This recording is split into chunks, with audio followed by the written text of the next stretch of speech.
आप सभी लोग जानते हैं कि 23 मई 2024 को है पूर्णिमा तिथि, जो बहुत ही खास है। और दोस्तों, ये वो पूर्णिमा है जो कि वैशाख महीने में गुरुवार को पड़ रही है।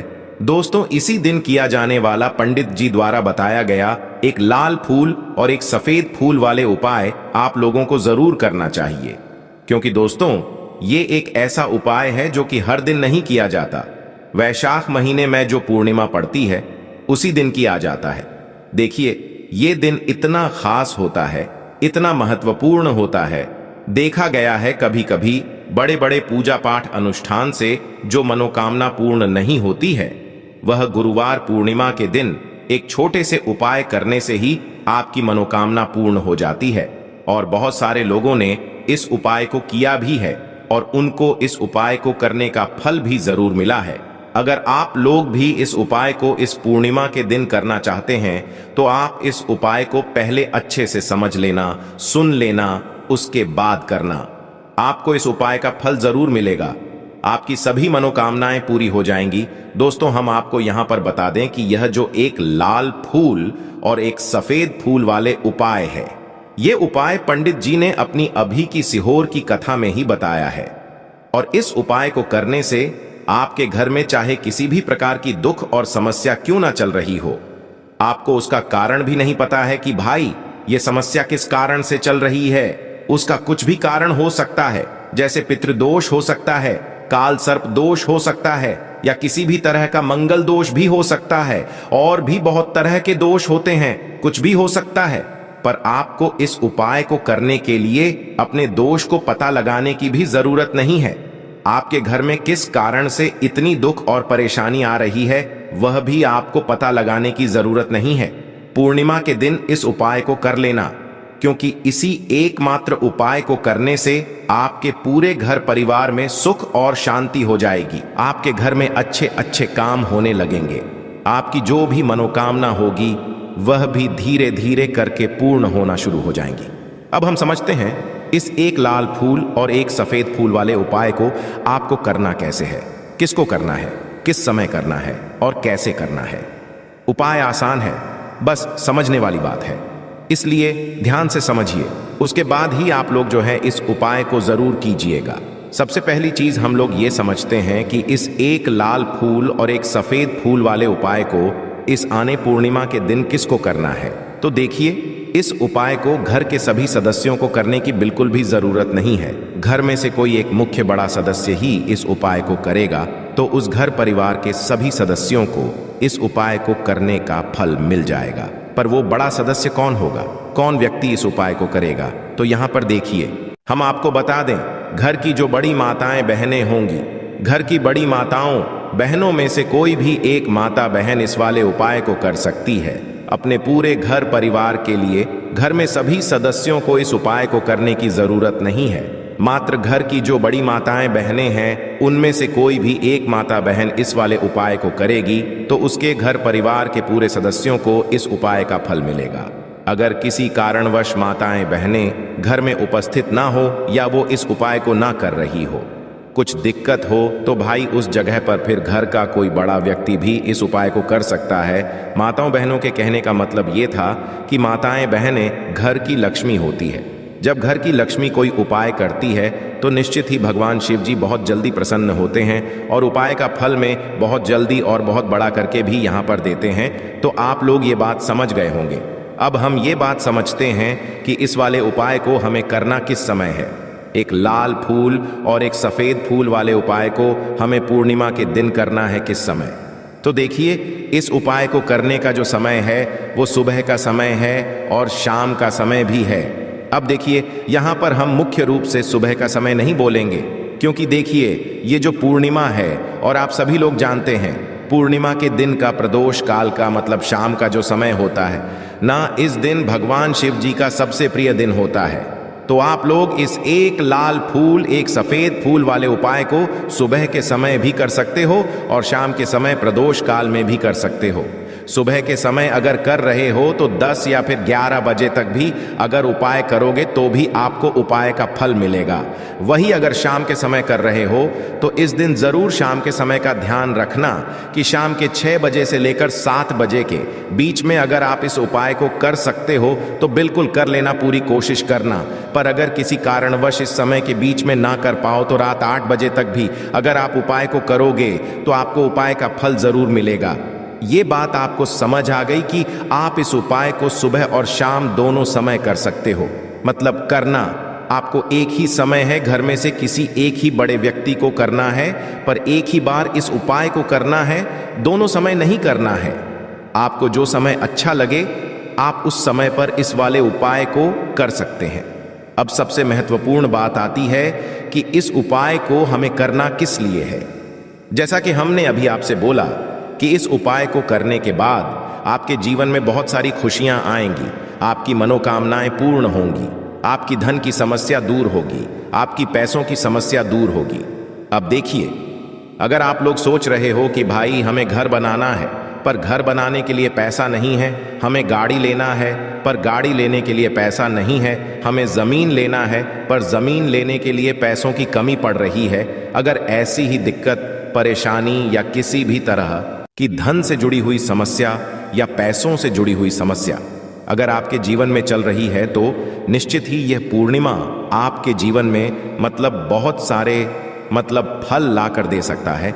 इसीलिए अगर आपके घर में बहुत ज्यादा दिक्कत, समस्या, परेशानी चल रही है, धन से जुड़ी हुई, पैसों से जुड़ी हुई धन की बहुत ज्यादा कमी आ रही है, पैसों की बिल्कुल आवक नहीं हो रही है, तो भाई आप लोगों को इस वाले उपाय को जरूर करना चाहिए, घर में से किसी एक भी बड़े व्यक्ति को।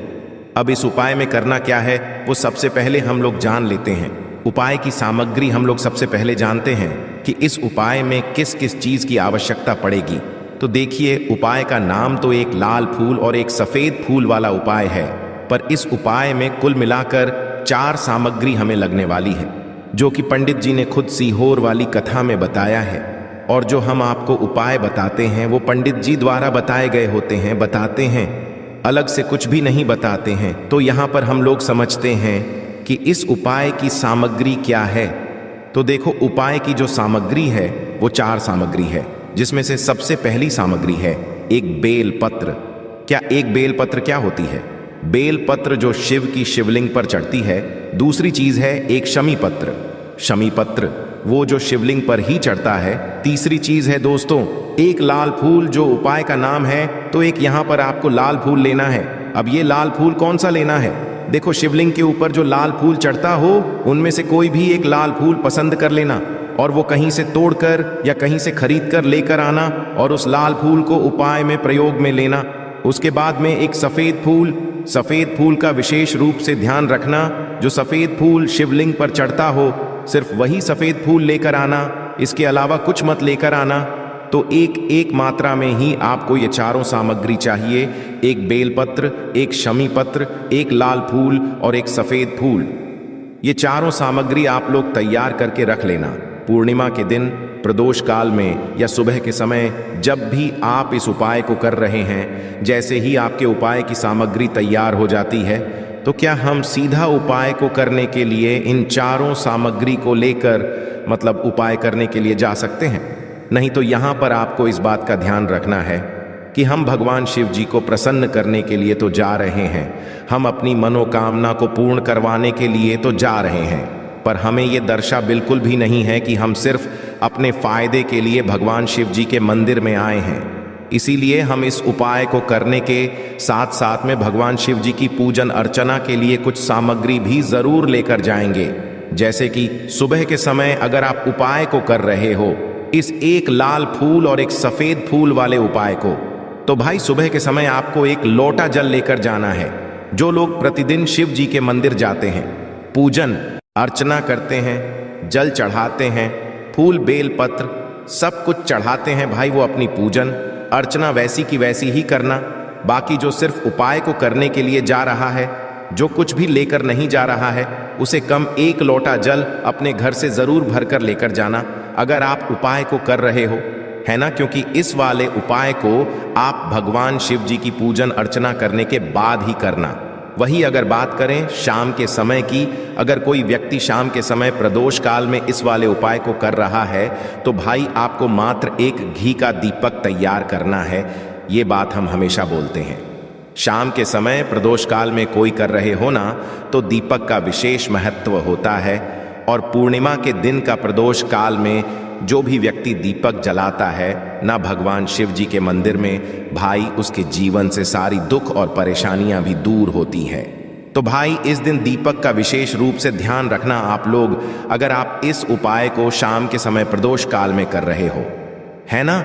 ये जो दीपक आप लोगे, ये आटे का लोगे, जो आटा आप गूंद दोगे उसके अंदर कुछ भी मत डालना, मात्र सादा आटा लगाकर उसे तैयार कर लेना और एक मीडियम साइज का दीपक तैयार कर लेना।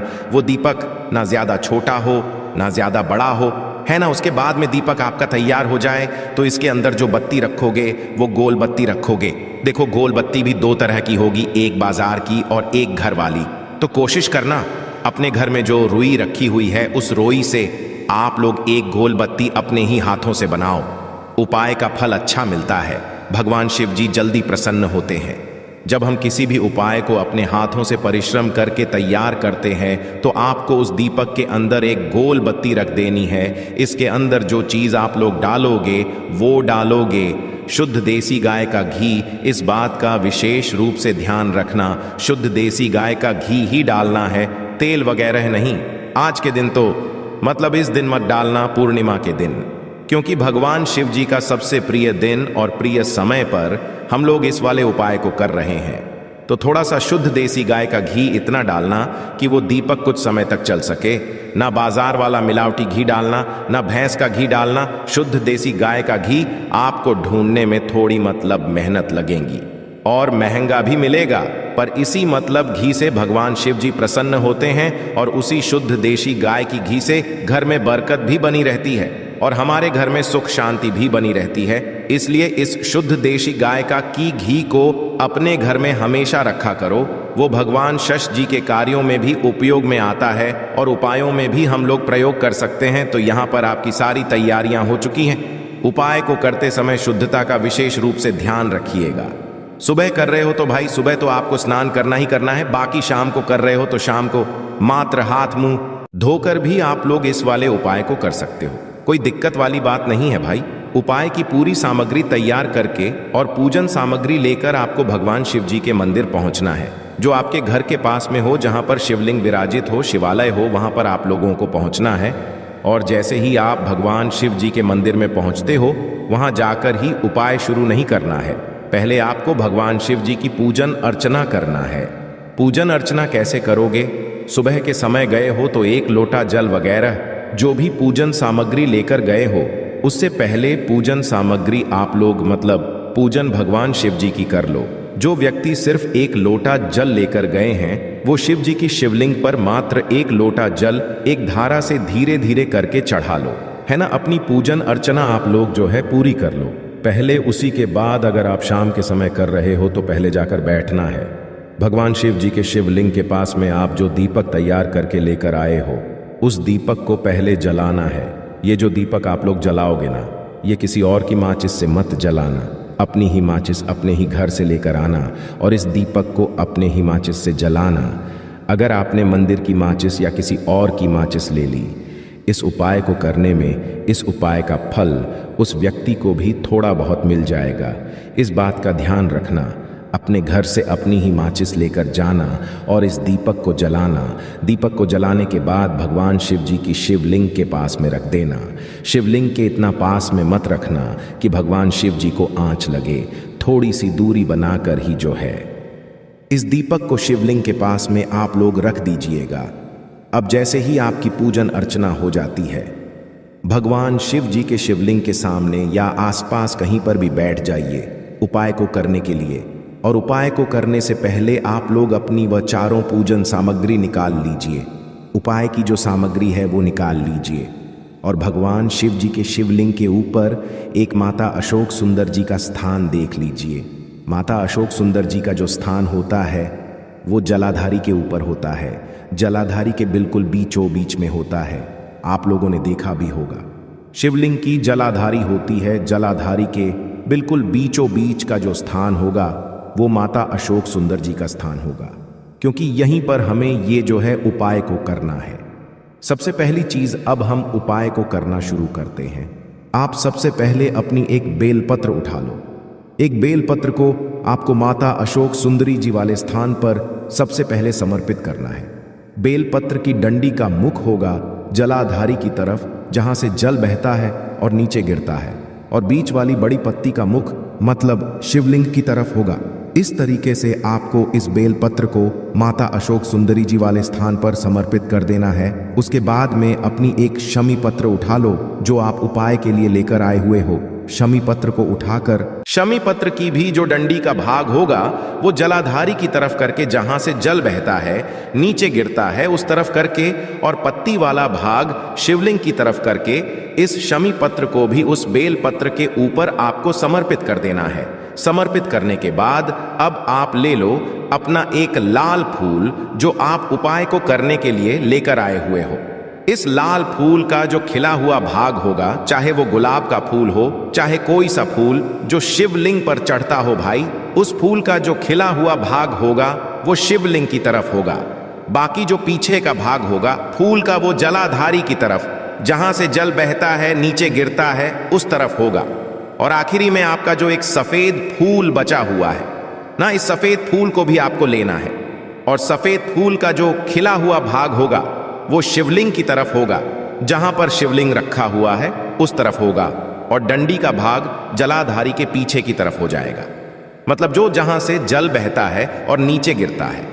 जब आप लोग एक बेलपत्र, एक शमी पत्र और एक लाल फूल, एक सफेद फूल चढ़ा रहे हो, तो उस समय आप लोगों को कांता भगवान या कांता चक्र का नाम लेते हुए ही जो है इस उपाय को करना है, और भगवान शिव जी और नारायण जी का स्मरण करते हुए ही जो है इस उपाय को आपको करना है।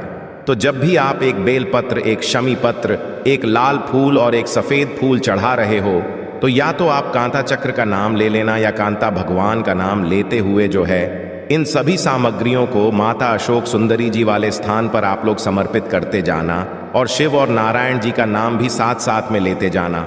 और जैसे ही आप लोग ये उपाय पूरा कर लेते हो, चारों सामग्रियों समर्पित कर देते हो, उसके बाद में भगवान से वही के वही बैठे बैठे हाथ जोड़ के प्रार्थना करना, आपकी मनोकामना हो, धन से जुड़ी हुई, पैसों से जुड़ी हुई, घर में माता लक्ष्मी जी की कमी हो रही है, जो भी दुख और समस्या परेशानी चल रही हो, आपको अपनी वह दुख और परेशानी जो है भगवान शिव जी से उपाय को पूरा करने के बाद वहीं पर पास में बैठकर बोल देना है, हाथ जोड़ के आंखें बंद करके अपनी परेशानी और श्री शिवाय नमस्तुभ्यं का जाप करना है। दोस्तों, आज हमने इस वीडियो में कुछ उपाय बताए हैं जो आपको अवश्य करने हैं। अगर आपको ये वीडियो पसंद आए तो हमारे इस चैनल को सब्सक्राइब जरूर करें।